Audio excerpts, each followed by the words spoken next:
Public.com presents The Rundown, your daily market update in under 10 minutes.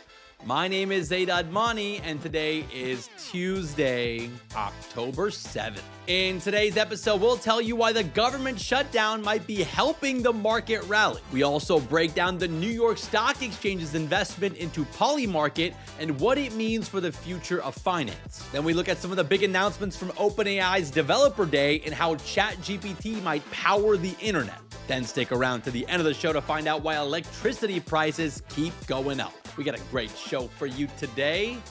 Let's go.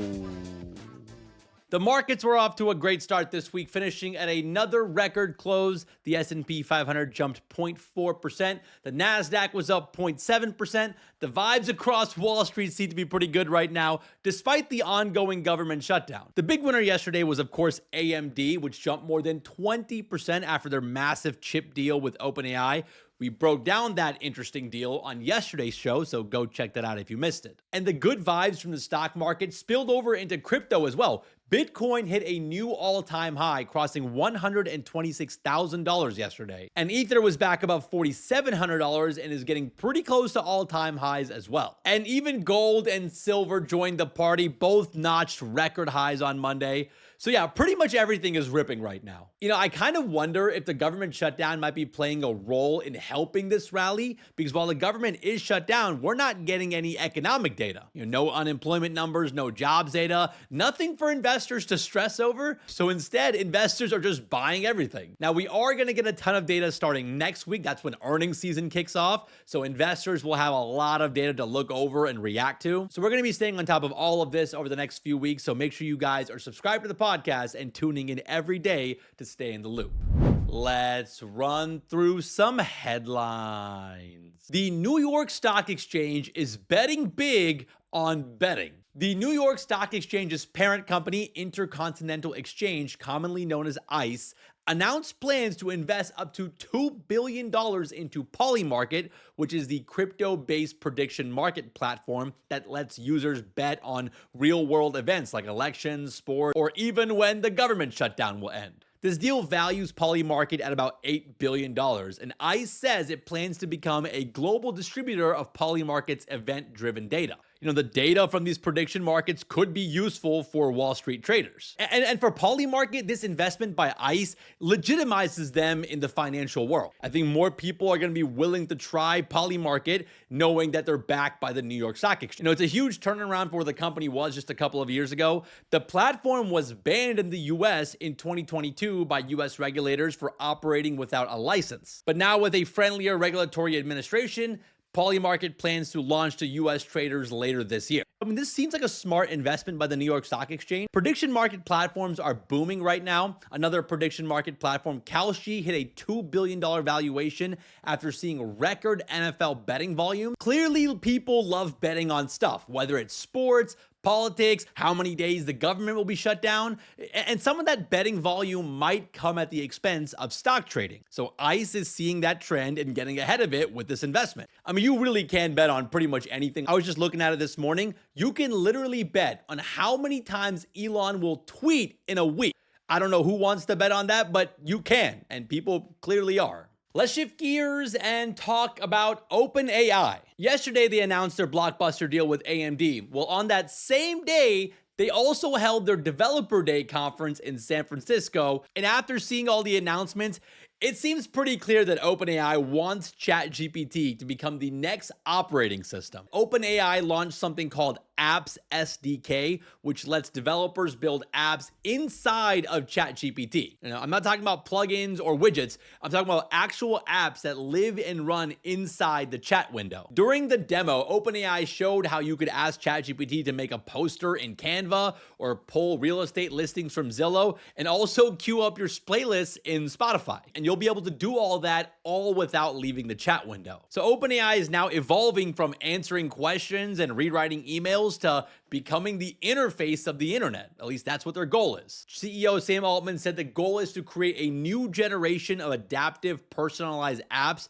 that you can chat with. And soon, developers will even be able to sell their apps or products directly inside ChatGPT with instant checkout. We sort of talked about that last week, but clearly OpenAI is expanding into e-commerce as well. Sam Altman also teased that this move will unlock agentic commerce, where AI agents will handle tasks for you automatically, like booking your trips or buying groceries, sending your emails. I don't know if I want an AI booking my trips or buying groceries for me. For me, I'm finally starting to make sense of OpenAI's vision. They ultimately want everyone interacting with the internet through ChatGPT. I don't know if it's a better experience using Zillow through ChatGPT instead of just going on Zillow's website. So we'll see how this ultimately plays out. One thing that is pretty clear though is that OpenAI is the kingmaker right now when it comes to stocks. Anytime they announce a partnership with a company, the stock price for that company goes up. It happened with Shopify and Etsy last week, and then AMD and Booking.com this week. Since OpenAI is still a private company and investors just can't buy their stock on the stock exchange,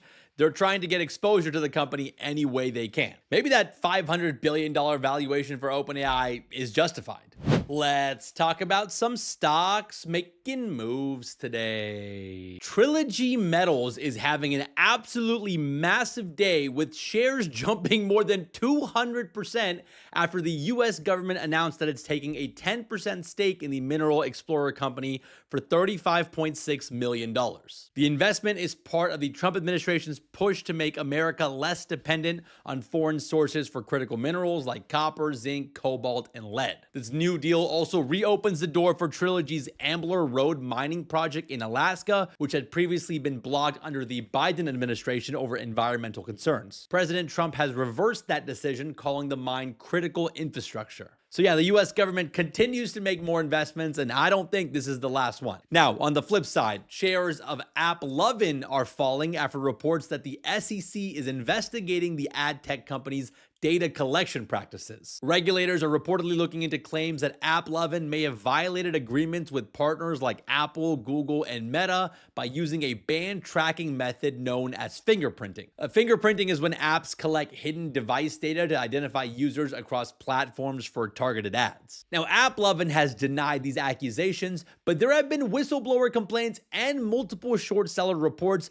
accusing the company of shady data tactics. So we'll see what the SEC finds with their investigation. If you zoom out on AppLovin, the company has had a wild couple of years. The stock was up 300% in 2024. It's up 70% this year, and it was recently added to the S&P 500. I wonder if the S&P 500 selection committee is regretting that decision now.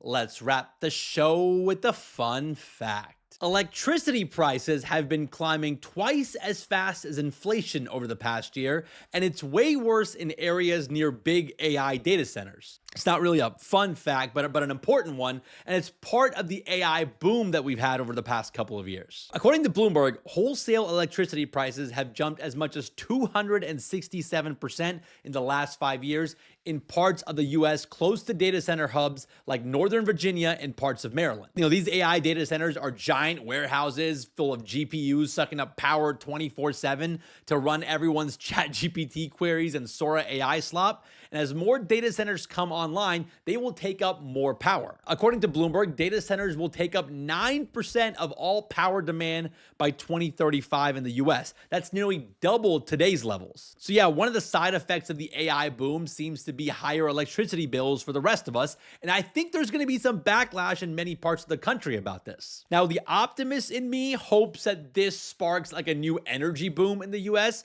maybe more nuclear power, better grid infrastructure, maybe some cleaner innovation. So we'll see how this all ultimately plays out. Just personally speaking, I did notice that my power bill was up like 10% this summer compared to last year. Let me know in the comments if you guys have experienced the same thing with your electricity bill, especially if you live near a AI data center. Well, all right, guys, that's the rundown for today. Hope you guys enjoyed today's episode. If you did, and you have like 6 extra seconds, consider giving us a 5-star rating on Apple, Spotify, wherever you listen to your podcasts. And if you are listening on Spotify, don't forget to vote in today's Spotify poll. Leave us a comment on Spotify. All that engagement really does help us out, and it helps other people find the show. Thank you guys so much for listening, watching, and commenting. Shout out to Mike and Connor for all the work behind the scenes. And we'll see you guys back here tomorrow.